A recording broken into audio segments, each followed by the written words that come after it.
Good afternoon, America. My name is Jonathan Charity, and today we'll be conducting an interview with the great and once in a lifetime Miss Thomas. Currently, as in this moment, I'm here with her grandson Malcolm, 10 years old. Future, I don't know what he do. He just bad, man. He just bad. He don't know how to sit still. He bad. But we're gonna be asking her some questions, getting some history about Frederick, and let's get right into it, guys. Yeah. Good morning, America. Today I'm here with Miss Jackie Thomas, aka the great Miss Thomas, and we're just gonna be asking her some questions. And in the background, we have her grandson Malcolm. We also have her granddaughter in the corner over there. So if you see Miss Thomas laugh, pay her no mind. Pay her no mind. But without that being said, we just gonna get right into it. So Miss Thomas, I want to ask you, how was it growing up in Frederick? It was great growing up in Frederick because where I lived, which was on West St. Street, everybody took care of everybody. As well as we mainly were not allowed to sit out on the St. Street unless we were sitting on the step with our parents.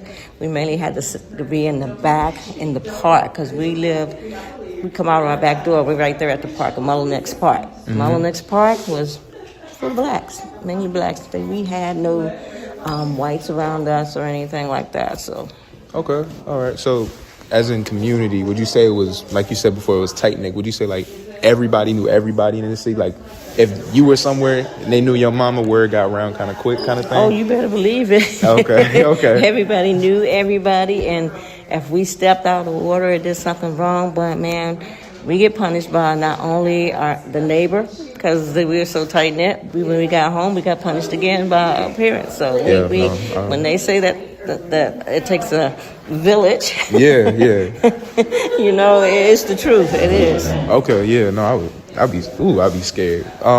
With that being said, I want to ask, like, how deep do your roots in the city go, as in that kind of sense? Like, is your family predominantly from here? Our family is, yes. We predominantly, my mom is actually from Virginia, over in Rectortown, Virginia. Okay. She moved to Frederick.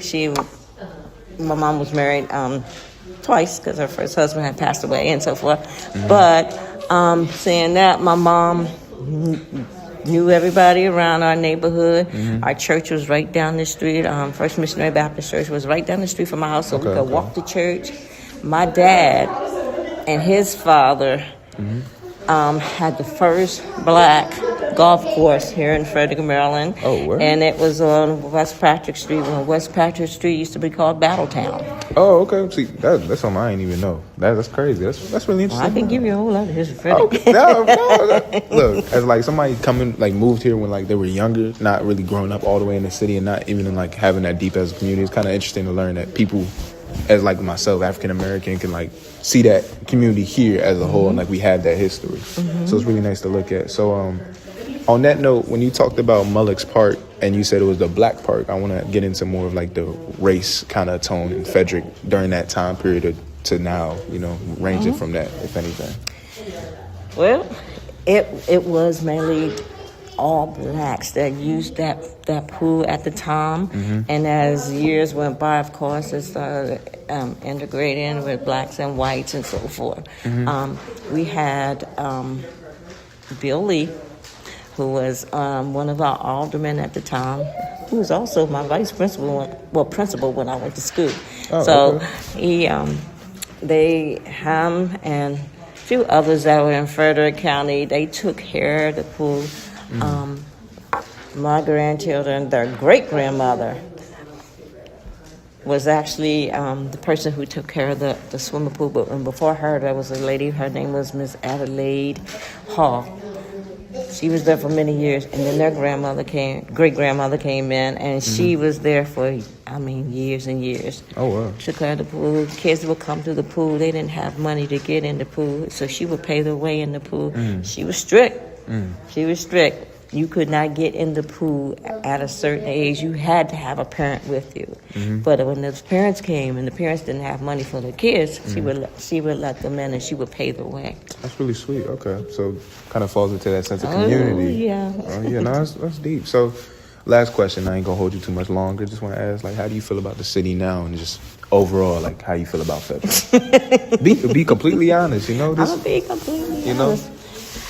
Frederick County has grown tremendously. Where I know where I used to live on West North St. Street. Mm-hmm.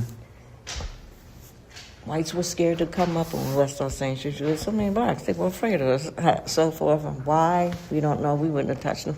Yeah. But now it's dominantly black and white area. So it's a good place to live in Frederick County. I work here in Frederick County. I've been here all my life. So it is a good place to work. Okay. Good place to live. So with that being said, I just want to conclude the interview, and I just want to say thank you to Miss Jackie Thomas for giving me some of her time to answer some of my questions that I had about Frederick County, and also her grandson in the background, you know, mogging everybody because he just that cool. He's just looking in the background. So thank you, and thank you, Miss Thomas. You're welcome. Yeah. Then they changed the name to Southside. Then they changed the name back to Lincoln. So they covered the name change when they changed it back in the documentary. Yeah, and they were interviewing a lot of people that went before desegregation. So the students that were there in the late 50s. Well, actually, some of the students were there in the 40s, all the way through like 61 or 62. I think is when it changed. Yeah, it was interesting. Probably a lot of people that you know in the video. I'm sure it is. Sure, and then Lord Nickens, who was head of NAACP, helped with that integration and everything that went on. And of course, they have Lord Nickens for Black History Month. Well, when he passed away, they did a mural of him up on West 7th Street. Yes, it's on the side of the Bernard Brown building.